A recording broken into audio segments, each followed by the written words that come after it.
Le ciel pesait, lourd et gris, sur le petit cimetière de Saint-Privat. Une bruine fine et persistante s'accrochait au manteau sombre, au visage fermé. Amélie serrait contre sa poitrine le bouquet de myosotis, les fleurs préférées de sa grand-mère Eliane. Chaque pétale bleu semblait une larme retenue. L'air sentait la terre mouillée et le parfum entêtant des lys posés près du caveau familial encore ouvert. Elle se tenait à l'écart, une silhouette solitaire dans la foule discrète des amis et voisins venus rendre un dernier hommage. Elle n'avait pas reçu de faire-part, juste appris la nouvelle par une tante éloignée, la voix chargée de sous-entendus gênés. Venir ici était un acte de défi autant que d'amour. Un défi lancé à ceux qui lui avaient signifié, par leur silence glacial, qu'elle n'avait plus sa place. Son regard chercha instinctivement ses parents. Marc et Sylvie se tenaient près de la tombe, rigides, impeccables dans leur deuil de façade. Sa mère ajusta le col de fourrure de son manteau, son père hocha la tête gravement en écoutant les condoléances d'un notable local. Ils ne pleuraient pas. Leurs yeux secs balayaient l'assemblée, calculateurs, presque impatients. Puis, le regard de Sylvie croisa le sien. Un éclair de stupeur, aussitôt remplacé par une dureté de pierre. Elle toucha le bras de son mari. Marc tourna la tête, et son visage se figea. Ignorant les murmures discrets qui s'élevaient autour d'eux, ils s'avancèrent vers Amélie, fendant la petite foule comme une lame froide. Leurs pas étaient rapides, déterminés. Arrivé devant elle, le vernis social craqua. « Qu'est-ce que tu fais là ?» siffla Marc, sa voix basse mais chargée de venin. Les quelques personnes assez proches pour entendre détournèrent le regard, mal à l'aise. Sylvie renchérit aussitôt, le mépris tordant ses lèvres fines. « Tu n'as rien à faire ici. L'héritage de 4 millions nous revient. » Les mots la frappèrent comme une gifle en plein visage. 4 millions. C'était donc ça. Pas la mémoire de leur mère, pas le chagrin partagé, juste l'argent. La somme brute, obscène, jetée là, au milieu des tombes et des fleurs. Amélie sentit une vague de nausée la submerger, mais elle puisa dans une réserve de force insoupçonnée, celle que lui avait peut-être léguée Eliane. Elle redressa les épaules, ancrant ses pieds dans le sol détrempé. Elle les regarda droit dans les yeux, sa propre peine mise de côté un instant face à leur avidité nue. Sa voix, quand elle parla, était étonnamment calme, presque neutre, tranchant avec la violence de leur attaque. Maître Dubois a insisté pour que je sois présente à la lecture du testament. Le silence qui suivit fut plus assourdissant que leurs accusations. Les visages de ses parents se figèrent, littéralement. La colère laissa place à une incrédulité teintée de panique. Maître Dubois, le notaire de la famille depuis toujours, l'homme de confiance d'Eliane. Pourquoi aurait-il insisté? La question resta suspendue entre eux, vibrante d'implications non dites. Sans un mot de plus, Amélie fit un léger pas de côté, leur tournant le dos pour se rapprocher du caveau, laissant derrière elle leur stupeur muette. Elle déposa délicatement les myosotis sur le cercueil encore visible. Une image lui revint, Eliane, dans son jardin, lui tendant une de ses petites fleurs bleues quelques mois plus tôt. Ses yeux pétillaient de malice. « N'oublie jamais, ma chérie, » avait-elle murmuré, « les plus belles choses sont souvent celles qu'on ne voit pas tout de suite. Il faut savoir regarder. » Que avait-elle voulu dire? Était-ce lié à cette convocation inattendue chez le notaire? Le cœur d'Amélie battait à tout rompre, un mélange de chagrin, de colère et d'une étrange, dangereuse curiosité. La lecture du testament. Soudain, ce rendez-vous imposé prenait une dimension nouvelle, bien plus complexe qu'une simple formalité administrative. C'était peut-être le début d'autre chose. Le dernier message d'Eliane depuis l'autre rive. Les jours qui suivirent les funérailles s'étirèrent dans un brouillard cotonneux. Rentrée dans son petit appartement parisien, Amélie se sentait vidée. Le bouquet de myosotis séchait sur la table basse, écho silencieux d'un adieu amer. La confrontation au cimetière rejouait en boucle dans son esprit, la froideur calculée de ses parents, leur obsession pour ces 4 millions, et cette convocation chez Maître Dubois qui planait comme une épée de Damoclès. Pourquoi Eliane tenait-elle tant à sa présence? En rangeant de vieux papiers, elle tomba sur une photo. Eliane et elle, souriantes, lors d'un été en Bretagne, 10 ans plus tôt. Avant la rupture. Avant l'incident. Ce n'était pas une dispute banale, une divergence d'opinion sur ses choix de vie bien que ses parents n'aient jamais approuvé sa décision de devenir restauratrice d'art plutôt qu'avocate. Non, la cassure avait été plus profonde, plus laide. Flashback. Amélie, alors étudiante, était venue passer un week-end imprévu chez sa grand-mère. Elle avait trouvé Eliane pâle, soucieuse, devant une pile de documents financiers. Son père, Marc, venait de partir. Sur la table, un formulaire de procuration bancaire attendait une signature. Eliane avait tenté de minimiser, mais Amélie avait vu clair dans son jeu. Marc la pressait de lui céder le contrôle de certains placements, prétextant vouloir l'aider à gérer, simplifier les choses pour l'avenir. Mais le regard fuyant de son père quand elle l'avait croisé sur le seuil, l'insistance presque agressive qu'elle avait devinée dans les mots rapportés par Eliane, tout cela sentait mauvais. Amélie avait mis sa grand-mère en garde, lui montrant les risques, la suppliant de ne pas signer sans consulter Maître Dubois. Eliane, secouée, avait fini par admettre ses doutes. Lorsque Marc avait rappelé, Eliane, soutenue par la présence silencieuse d'Amélie, avait fermement refusé. La conversation avait dégénéré.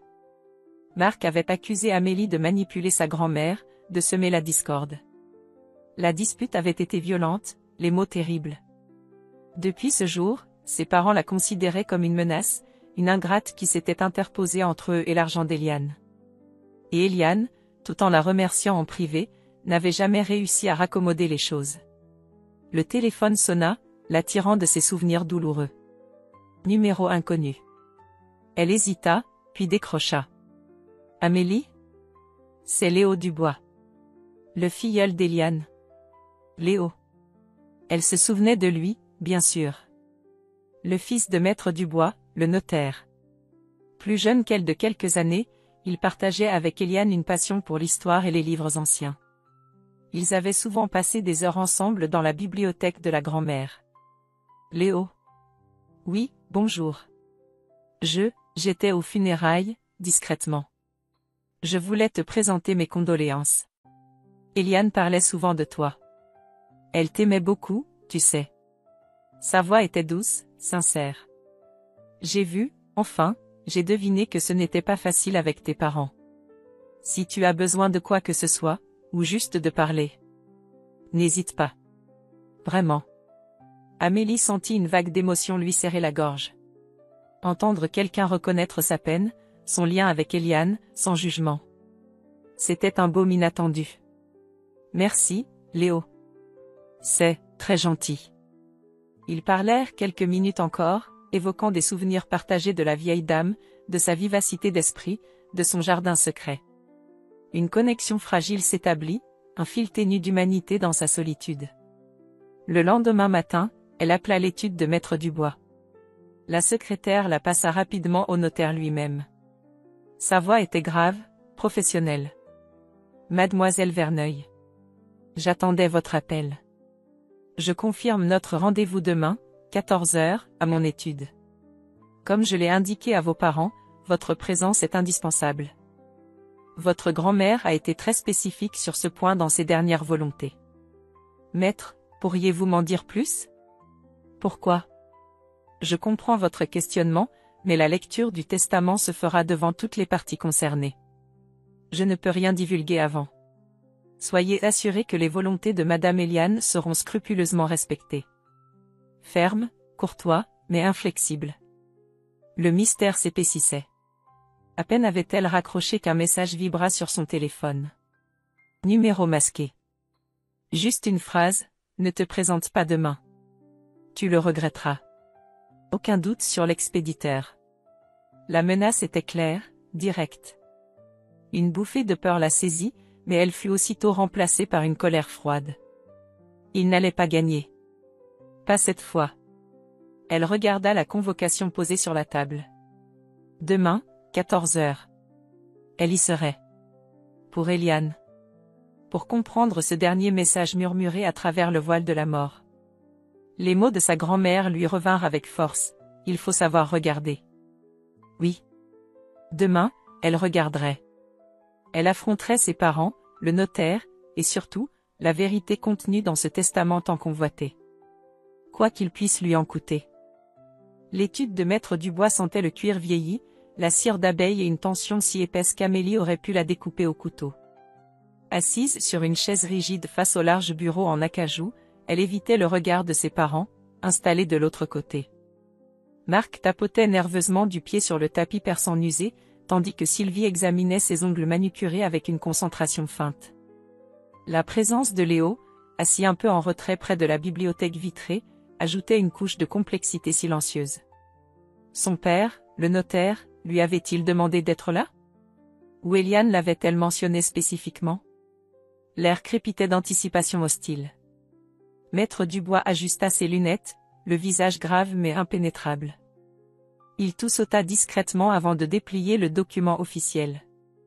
Nous sommes réunis aujourd'hui pour prendre connaissance des dernières volontés de Madame Eliane Verneuil, votre mère et grand-mère. Sa voix posée résonnait dans le silence lourd. Il commença la lecture, énumérant d'abord quelques legs mineurs à d'anciens employés, à des œuvres de charité locale. Amélie sentit ses parents s'agiter, leur impatience palpable. Puis, le notaire arriva au cœur du sujet. Concernant la majeure partie de ses actifs liquides et de son portefeuille d'investissement, évalué à ce jour à approximativement 4 200 000 €. Un bref regard triomphant et entendu fut échangé entre Marc et Sylvie. Madame Verneuil lègue cette somme à ses enfants, Monsieur Marc Verneuil et Madame Sylvie Dubois, née Verneuil. Le soulagement non dissimulé de ses parents fut de courte durée. Maître Dubois poursuivit d'une voix égale, ce legs est cependant soumis aux conditions expresses et non négociables suivantes. Primo, une somme d'1 million d'euros devra être immédiatement versée pour la création d'une fondation dédiée au soutien des jeunes artisans d'art, fondation dont la présidence honorifique reviendra à Mademoiselle Amélie Verneuil, ici présente. Le visage de Marc vira au rouge brique. Sylvie émit un petit son étranglé. Une fondation pour des artisans? Présidée par Amélie, celle qui avait gâché sa vie dans ce milieu? C'était une provocation directe. Le notaire continua, imperturbable. Secondo, la résidence principale de Madame Verneuil, la Charmille, devra être entièrement restaurée aux frais des légataires dans un délai de 2 ans, non pour être vendue, mais pour servir de résidence et d'atelier pour les lauréats de ladite fondation. La gestion de ce lieu sera supervisée par Monsieur Léo Dubois, ici présent, en sa qualité d'exécuteur testamentaire adjoint spécifiquement désigné par Madame Verneuil pour cette tâche. Léo leva brièvement les yeux, croisant le regard stupéfait d'Amélie. Exécuteur testamentaire adjoint? Sa grand-mère avait tout prévu. La colère des parents était désormais palpable. C'est absurde. Une fortune dilapidée pour des bohèmes, siffla Sylvie. Marc foudroya Léo du regard, puis son propre fils. Les conditions sont claires et leur non-respect entraînerait l'annulation pure et simple de ce legs principal, précisa Maître Dubois, coupant court à toute protestation. Il tourna une page. Enfin, concernant sa petite-fille, Mademoiselle Amélie Verneuil. Amélie retint sa respiration. Madame Verneuil lui lègue la pleine propriété de la petite maison de pêcheurs située à Kerbrat, sur la côte bretonne, ainsi que tout son contenu. Il fit une pause, puis sortit d'une enveloppe une vieille clé rouillée et une lettre cachetée à la cire. Madame Verneuil a joint cette lettre personnelle, précisant qu'elle vous éclairerait sur la nature de ce legs. Amélie prit la clé et la lettre, le cœur battant. Une vieille bicoque à moitié en ruine qu'elle n'avait visitée qu'une fois, enfant. C'était tout? Ses parents échangèrent un regard chargé de mépris amusé. Une ruine sans valeur, murmura sa mère, assez fort pour qu'elle l'entende. Maître Dubois lut une dernière phrase, tirée de la lettre d'Eliane jointe au testament officiel, concernant la maison de Kerbrat, je précise qu'il s'agit là, pour moi, de mon bien le plus précieux. Je confie à ma chère Amélie le soin de découvrir pourquoi. Il tendit la lettre cachetée à Amélie. Cette lettre personnelle vous est destinée. Le contenu de la maison, y compris d'éventuels documents ou objets de valeur sentimentale, vous appartient entièrement. Le notaire conclut la séance, rappelant une dernière fois le caractère exécutoire et irrévocable du testament. À peine sortis de l'étude, Marc et Sylvie commencèrent à se disputer à voix basse, furieux, cherchant déjà comment contourner ces conditions ridicules. Ils ne jetèrent pas un regard à Amélie. Celle-ci resta un instant sur le trottoir, la vieille clé froide dans sa paume, la lettre cachetée semblant brûler dans sa poche. 4 millions sous conditions impossibles pour ses parents, une ruine en Bretagne pour elle. Et cette phrase énigmatique, mon bien le plus précieux. Léo s'approcha doucement. Si tu décides d'aller à Kerbrate, fais-moi signe. Peut-être que je pourrais t'aider. Eliane aimait beaucoup cet endroit. Il lui offrit un sourire timide mais encourageant avant de s'éloigner. Amélie regarda la clé. Kerbrate. La Bretagne. Le vrai trésor de sa grand-mère. C'était là-bas, dans cette maison oubliée face à la mer, que se trouvaient les réponses. Elle le sentait au plus profond d'elle-même. Il fallait y aller. L'air de Kerbrate était vif et salé, chargé des embruns et des cris des goélands. Le taxi la déposa au bout d'un chemin caillouteux, devant la silhouette trapue de la maison de pêcheur. Face à la mer immense et grise, la bâtisse semblait minuscule, vulnérable.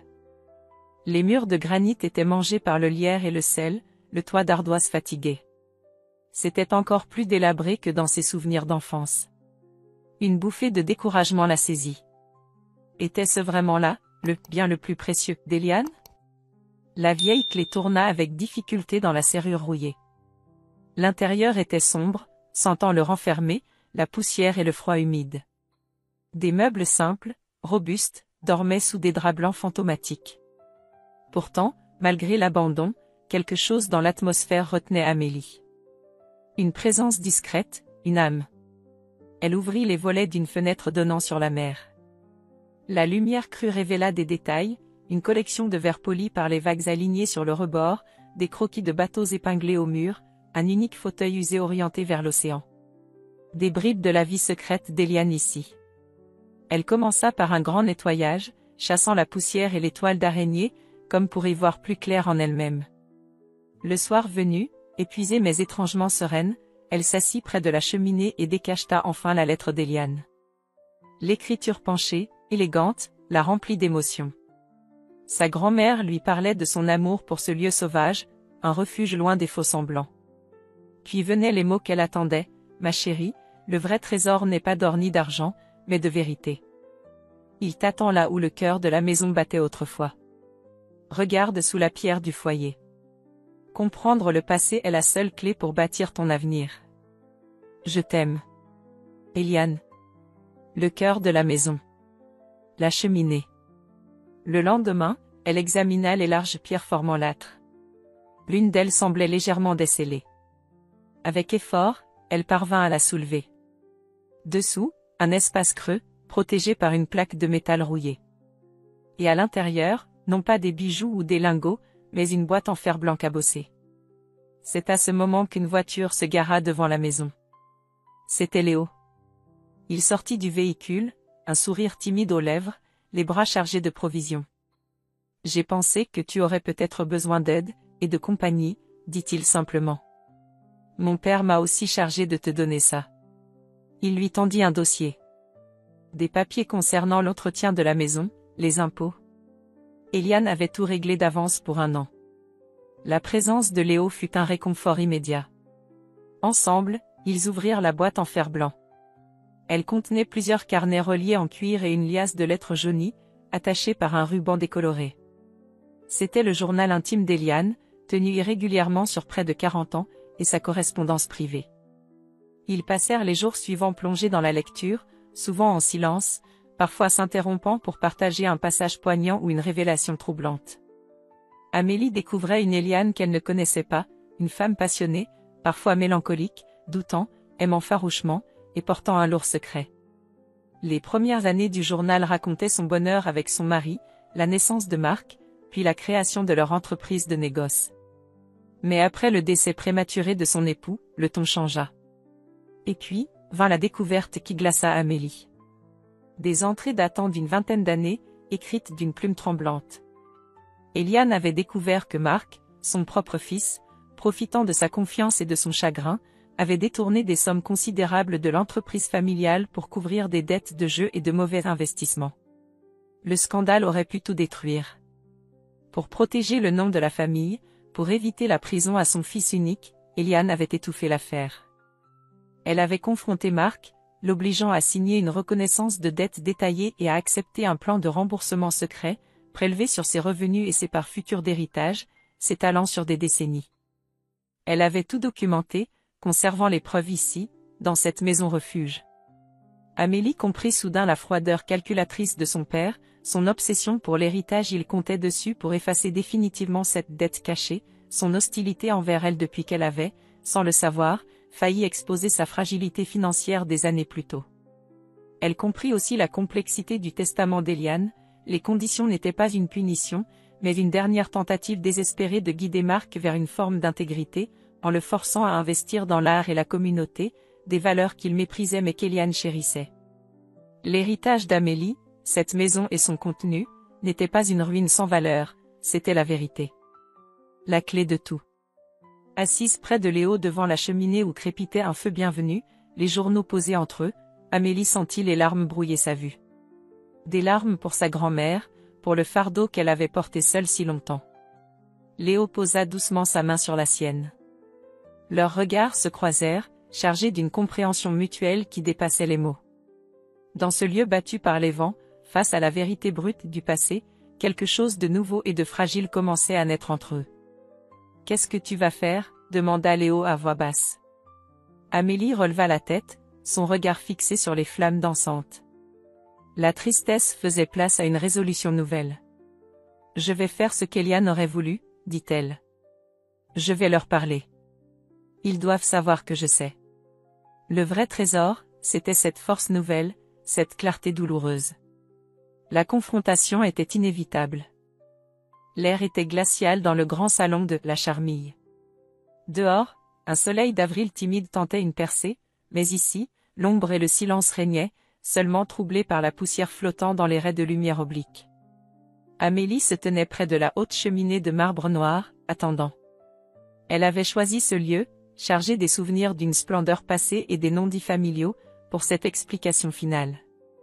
Léo se tenait en retrait dans l'embrasure de la porte menant à la bibliothèque, un soutien silencieux mais tangible. Marc et Sylvie entrèrent, leur malaise palpable sous un masque d'impatience contrariée. Ils avaient sans doute espéré une discussion pragmatique, une façon de rationaliser les exigences d'Eliane. « Amélie, nous sommes là. »« Que veux-tu exactement ?» demanda Marc, adoptant un ton faussement conciliant qui sonnait creux. « Si c'est pour rediscuter des modalités de la fondation ?» ?»« Non, » coupa Amélie, sa voix calme résonnant étrangement dans la vaste pièce. « Ce n'est pas pour discuter des modalités. C'est pour comprendre le sens. Le véritable sens de l'héritage de grand-mère. Celui qu'elle a caché pendant 20 ans. » Elle les regarda fixement, laissant le poids de ses mots s'installer. « Je suis allée à Kerbrat. J'ai trouvé ce qu'elle y avait laissé. » Elle fit une pause, sortit un petit carnet relié de cuir usé de son sac. Elle l'ouvrit à une page marquée. « Écoutez. » C'est son écriture. D'une voix claire, elle lut, 15 mai. Marc est venu aujourd'hui. J'ai découvert la vérité. L'ampleur de sa trahison me brise le cœur. Tout cet argent, disparu. L'entreprise de son père. Comment a-t-il pu? Je suis partagée entre la colère et un abîme de tristesse. Que faire? Le protéger? Ou le laisser affronter les conséquences? Mon fils? Elle referma doucement le carnet. Le silence qui suivit fut assourdissant. Marc avait le teint cireux, ses mains tremblaient légèrement. Sylvie le fixait, les yeux écarquillés, une expression d'horreur et d'incrédulité sur le visage. Marc? Qu'est-ce que ça veut dire? De quoi parle-t-elle? Murmura Sylvie, sa voix brisée. Elle délire. Ce sont des divagations de vieille femme, explosa Marc, tentant de retrouver contenance. Amélie, tu as toujours été douée pour manipuler, pour déterrer des histoires anciennes et sans fondement. Sans fondement, rétorqua Amélie, sans élever la voix mais avec une fermeté nouvelle. Le journal décrit tout. Le détournement progressif des fonds, les investissements désastreux, les dettes de jeu. Il décrit aussi l'accord que grand-mère t'a fait signer pour éviter le scandale. Une reconnaissance de dettes détaillée, avec un plan de remboursement sur tes parts futures. J'ai trouvé les copies conformes de cet accord, daté et signé de ta main, caché avec ces journaux à Kerbrat. Chaque mot tombait comme une pierre dans le silence. Sylvie se détourna de son mari, le visage décomposé. Alors, c'était ça? Tout ce temps, cette pression pour l'argent, cette obsession. C'était ça? Les larmes coulaient sur ses joues.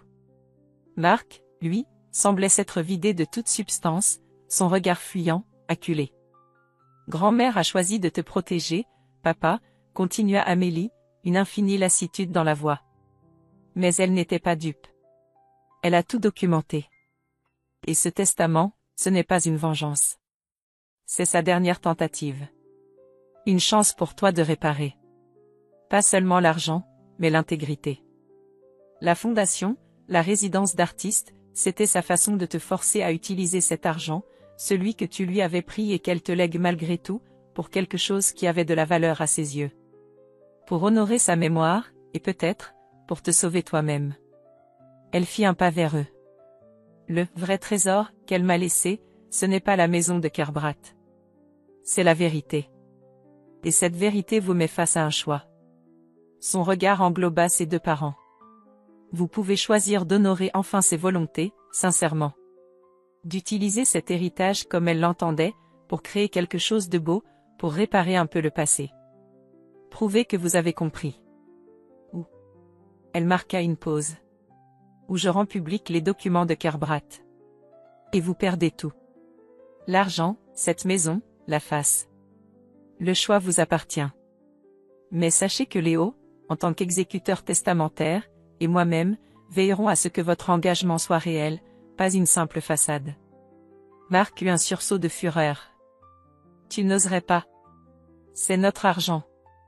Notre héritage. Il fit un pas menaçant vers elle. Aussitôt, Léo sortit de l'ombre du salon. Monsieur Verneuil, dit-il calmement mais fermement. Je vous rappelle ma fonction d'exécuteur testamentaire adjoint. Toute pression ou menace envers mademoiselle Amélie pourrait avoir des conséquences légales très sérieuses sur la validité même du legs qui vous concerne. Marc recula, décontenancé. Sylvie pleurait silencieusement, détournant le regard. Amélie soutint le regard de son père une dernière seconde, n'y lisant que panique et ressentiment. Puis, sans un mot de plus, elle se détourna. Elle sentit un poids énorme se détacher de ses épaules. Elle avait dit la vérité. Elle avait respecté la mémoire complexe de sa grand-mère. La suite ne lui appartenait plus entièrement. Elle sortit dans le jardin baigné de soleil, suivie par Léo. Elle respira profondément l'air frais du printemps. Elle ne se sentait pas joyeuse, mais libre. Terriblement, incroyablement libre. Leurs regards se croisèrent. Aucun mot ne fut nécessaire. Ils comprenaient. Le chemin à venir serait sans doute difficile, mais pour la première fois, elle avait le sentiment de pouvoir choisir sa propre direction. 6 mois s'étaient écoulés depuis la confrontation à la Charmille. 6 mois de silence tendu, puis de négociations froides menées par avocats interposés. Amélie n'avait pas brandi les journaux d'Éliane comme une arme. La vérité, une fois dite, lui avait suffi. Elle avait compris que forcer ses parents à une rédemption feinte n'honorerait personne, surtout pas sa grand-mère. Sa proposition, transmise par Maître Dubois, avait été simple, elle garderait le silence sur le passé si, et seulement si, Marc et Sylvie acceptaient de renoncer à tout contrôle direct sur la fondation et la résidence d'artistes. Ils conserveraient une partie de l'héritage financier assez pour vivre confortablement, mais pas assez pour satisfaire leur ancienne avidité, mais la gestion des projets chers à Eliane serait confiée à un conseil d'administration indépendant, présidé par Léo et où elle-même siégerait. Acculés, craignant par-dessus tout le scandale qui anéantirait leur statut social, ils avaient accepté. Un accord glacial fut signé, entérinant leur défaite morale et leur mise à l'écart du véritable héritage d'Eliane, ses valeurs. Amélie ne les avait pas revus depuis. Ils vivaient désormais dans une opulence discrète mais amère, isolés dans un monde où l'argent ne pouvait acheter ni le respect, ni l'amour filial perdu. Pour Amélie, la vraie vie recommençait à Kerbrat. La petite maison face à la mer était devenue son refuge, son projet, son ancre. Avec l'aide de Léo devenu bien plus qu'un ami, un partenaire silencieux et évident et en utilisant une partie des fonds issus de la vente discrète de quelques meubles sans grande valeur sentimentale trouvés dans le grenier, elle avait entrepris de lui redonner vie. Pas une restauration luxueuse, mais un travail patient, respectueux de l'âme du lieu. Les murs de granit avaient été rejointoyés, le toit réparé, les volets repeints d'un bleu horizon qui répondait à l'océan. L'intérieur, autrefois sombre et humide, était maintenant baigné de lumière. Le bois clair des meubles chinés se mêlait aux quelques pièces robustes laissées par Eliane. L'atelier dont Amélie avait toujours rêvé prenait forme dans l'ancienne remise à filets, avec vue plongeante sur les vagues. Les livres et les croquis d'Eliane avaient trouvé leur place sur des étagères construites par Léo. La maison respirait à nouveau, emplie d'odeurs de térébenthine, de bois ciré et d'embrun marin. Ce matin-là, le soleil inondait l'atelier. Amélie travaillait à la restauration délicate d'une petite marine du XIXe siècle, un tableau trouvé dans la maison. La concentration apaisait son esprit, ses gestes étaient précis, méditatifs. Léo entra sans bruit, une tasse de thé fumante à la main. Il la posa près d'elle, son regard s'attardant sur le travail minutieux. Leur complicité s'était tissée au fil des mois, faite de silences partagés, de rires échangés devant un mur récalcitrant, de discussions passionnées sur l'art, sur l'avenir de la fondation qu'ils commençaient à bâtir ensemble. Leur amour était né là, simplement, solidement, comme les pierres de la maison. J'ai trouvé quelque chose pour toi en rangeant les derniers cartons de la chambre d'Eliane, dit Léo en lui tendant un petit coffret en bois usé qu'elle n'avait jamais remarqué. Intriguée, Amélie l'ouvrit. À l'intérieur, sur un lit de velours décoloré, ne se trouvait pas un bijou ou un objet précieux, mais une simple enveloppe jaunie, plus petite que les autres. Son prénom était tracé dessus, de l'écriture reconnaissable d'Eliane. Le cachet de cire était intact. Le cœur battant, elle l'ouvrit. La lettre était courte, écrite bien avant les tourments des dernières années. Ma chère petite Amélie. Si tu lis ceci un jour, c'est que tu auras trouvé le chemin de Kerbrat, et peut-être aussi celui de la vérité. Ne laisse jamais l'amertume des autres empoisonner ton cœur. Souviens-toi de la force qui est en toi, celle qui sait reconnaître la beauté dans les choses simples, la vérité derrière les apparences. J'ai fait des erreurs dans ma vie, j'ai porté des fardeaux que j'aurais aimé ne pas connaître. Mon seul souhait pour toi est que tu sois libre. Libre de choisir ta propre voie, libre d'aimer sans crainte, libre de construire ton propre héritage, celui du cœur et de l'esprit. Ne cherche pas la richesse, cherche la joie. Elle est là, tout près. Sache que j'ai toujours eu une foi immense en toi. Regarde la mer, écoute le vent. Vis. Ta grand-mère qui t'aime. Eliane. Les larmes montèrent aux yeux d'Amélie, mais cette fois, elles étaient douces. Ce n'était pas un secret de plus, mais une bénédiction. Une absolution. La confirmation qu'elle avait fait les bons choix, en suivant son instinct, sa vérité intérieure. Elle leva les yeux vers Léo, qui la regardait avec une tendresse infinie. Elle lui tendit la lettre. Il la lut, puis son regard revint vers elle, embué d'émotion. Il prit sa main. Dehors, le soleil étincelait sur la mer, les vagues chantaient leur éternelle mélodie. La maison était pleine de lumière, de promesses. L'héritage d'Eliane n'était pas les millions âprement disputés, ni même la vérité douloureuse cachée dans les journaux. C'était cette force transmise, cette capacité à trouver la beauté même après la tempête. C'était la liberté reconquise, l'amour trouvé, et la paix, enfin. Amélie sourit, une paix profonde l'envahissant. Elle était chez elle. Elle commençait à peine à construire son véritable héritage.